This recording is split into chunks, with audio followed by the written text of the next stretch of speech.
the role of protein in the human body and proteinuria. Protein is the substance in the living body that can be transformed in the greatest variety of ways by its creative etheric forces, so that the forms of organs and of the organism as a whole are the outcome of protein transformation. To be used in such a way, protein must have the ability to lose any form resulting from the nature of its material parts the moment it is called upon to serve a form that is demanded of it in the organism. It is evident from this that the forces deriving from the nature of the hydrogen, oxygen, nitrogen, and carbon, and their interrelations, collapse within protein. Inorganic bonds cease to exist, and forces creating organic forms begin to be active in protein decomposition. These creative forces are bound to the etheric body. Protein is always on the point of either being taken up into the activity of the etheric body or of dropping out of it. Protein taken out of the organism to which it belonged assumes the tendency to become a composite, subject to the inorganic forces of hydrogen, oxygen, nitrogen, and carbon. Protein that remains part of the living organism suppresses this tendency and submits to the creative powers of the etheric body. We take in protein with our food. Gastric pepsin converts protein taken in from outside into peptones, initially soluble proteins. Conversion then continues with the aid of pancreatic juice.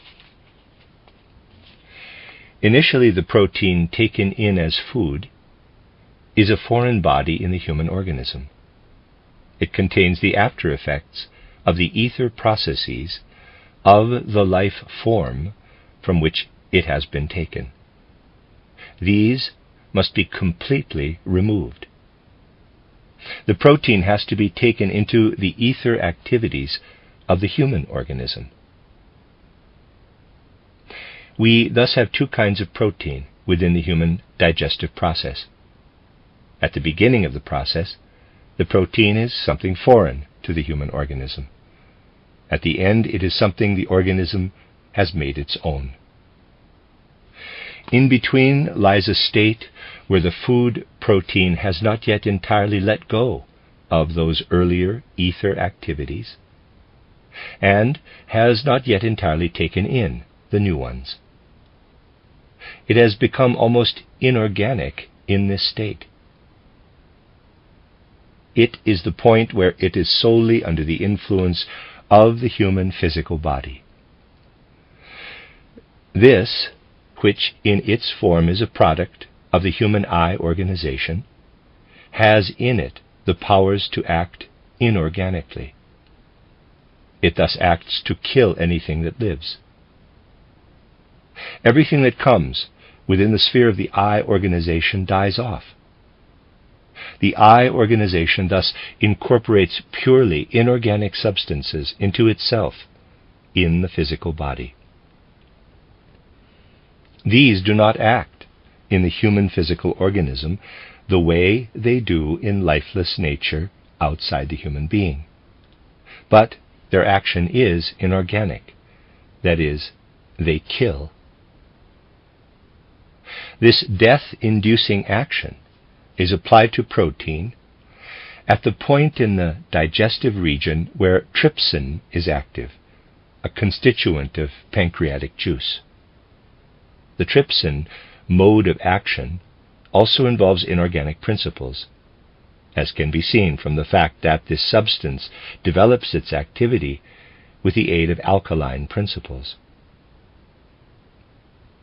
Food protein lives in a foreign manner until it encounters the trypsin of the pancreas. It lives in the mode of the organism from which it has been taken.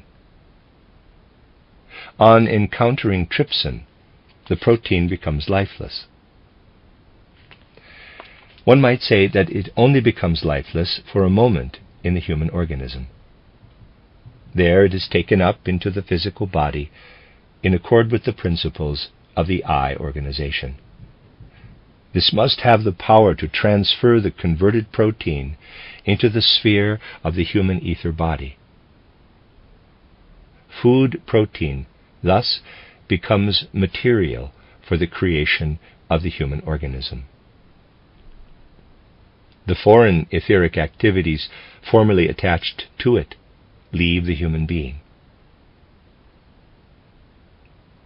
To digest protein in a healthy way, human beings need an I organization which is so strong that all the protein needed for the human organism can be transferred to the sphere of the human ether body.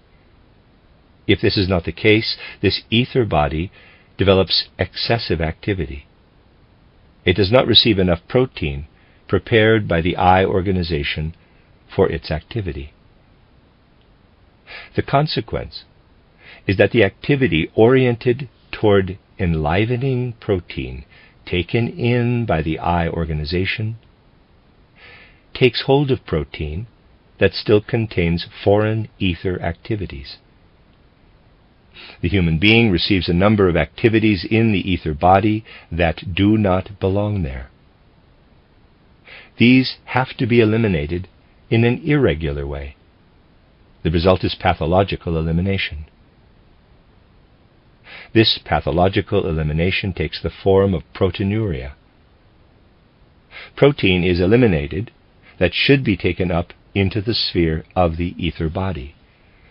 It is protein which, because of weakness in the I organization, has not been able to assume the transitional state of being almost lifeless. The forces that effect elimination in the human being are bound to the sphere of the astral body. With proteinuria, the astral body is forced to perform a function for which it is not prepared, and this causes its function to diminish in the areas where it should develop in the human organism. This is in the renal epithelium. Damage to the renal epithelium is a symptom indicating that the astral activity designed for it has been deflected.